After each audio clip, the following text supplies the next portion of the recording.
So I know you've been in the real estate industry for around 35 years. I don't About want to 35 years. age you or Hmm. date you. Congratulations. Thank you. Thank you. What is it about that real estate in general that attracts you or Well, there's affects only so much of it. you? Yes. Number one, that's the first thing. I would say it's also something that's needed. You know, people always need a place to live, number one. Businesses need a place to grow and, service their clients. So I like it from that perspective. But at my core, I look at it as it's a business essential and a family essential. And it's defined. And if you really ask your clients or customers or friends or family, where they're going, it's an open-ended question. They'll always talk about, well, I'm living here, or I'm going here, or our business moved. So it's a natural opening to have conversation with people. So I've always enjoyed it. So that brings me to my next question because people, let's say agents or even seasoned agents in real estate are really a dime a dozen. How do you distinguish yourself?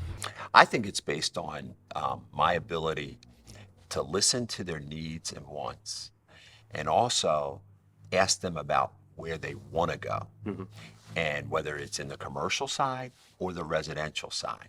And you'll get a lot of conversations and I want to sell this piece of real estate. Well, do you need to sell it because you need the financial spinoff, or do you need to sell it because you want to downsize? Do you need to sell it because you want to upsize? Young families need to grow. Well, you need to ask questions and then be an active listener, and listen with an understanding that it's for them and not for you. That's what I try to do, and that's why I enjoy it. That's a powerful point. A lot of people, a lot of professionals I talk to really struggle with active listening. Let's talk more about that, if you don't mind. How did you develop the skill of active listening? Well, it took me probably 35 years to learn that. As a child, you always want to respond. As an adult, you needed to really work on those skill sets of being an active listener, engaging with your audience, um, listening to the words, but also understanding where those words are coming from and where they would like to go. So it's about a two-way street. You have to have a relationship. The relationship helps in understanding and building those listening skills. It's tough when you don't have a relationship with someone. You can still listen, and you can still be an active listener, but you may not know the full picture of where that individual wants to go or where that business leader wants to take his business. So you've been married for 40 years? 40 years. Okay, That's October congratulations. 15th. Thank you. Okay, Thank wow, happy belated anniversary. Thank you. What is this family life, balancing family life with growing your real estate practice been like? Well, I think the first thing is my wife is a saint.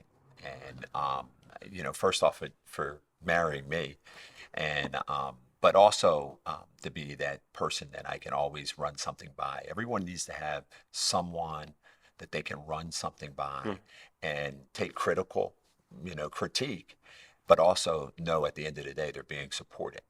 So I think that's a relationship that I cherish, and I think is responsibility for my success. You bring up a good point as far as being able to take a critique. I'm a strong believer that all of us, we have our blind spots. Um, how do you discover the things that other people see and know about you, but you don't see, that which is actually a blind spot? How do you take in that Well, feedback? I was Fortunate enough to work in the corporate arena for quite a while, and we were sent out to New Mexico for a critique, of a business critique of who they're going to maintain and push forward, and who they were going to ask to move to another company. And they had some blind studies done. They had your basically your employees critique your leadership style, your communication skills, your listening skills. So you get a lot of feedback. And it goes back to one of the questions you asked previously about, how do you understand your weak points? And we got a critique that was probably about 7 pages long of things they wanted us to work on. And one of the primary ones that I got was to take my time. slow down. You don't have to be first. So they forced me for the entire week to go last in every endeavor. It was challenging. It was very challenging. And at the end of that period, they do a summation of how you did. And they say, well, do you have any questions? And I remember my question was, who owns and runs this consulting firm? Because I found this time to be very, very valuable.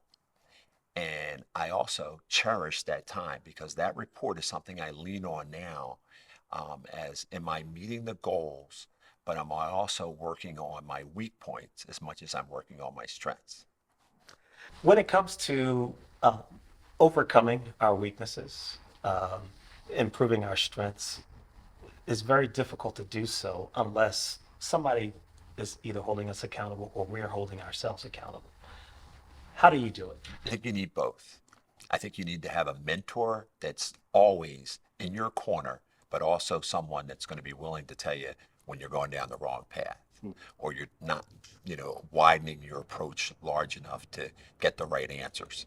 And then you need the support person too. You need people who are constantly going to be supportive of your endeavors because you're going to fail and it's okay to fail. Matter of fact, you learn more in your failures than you do your successes.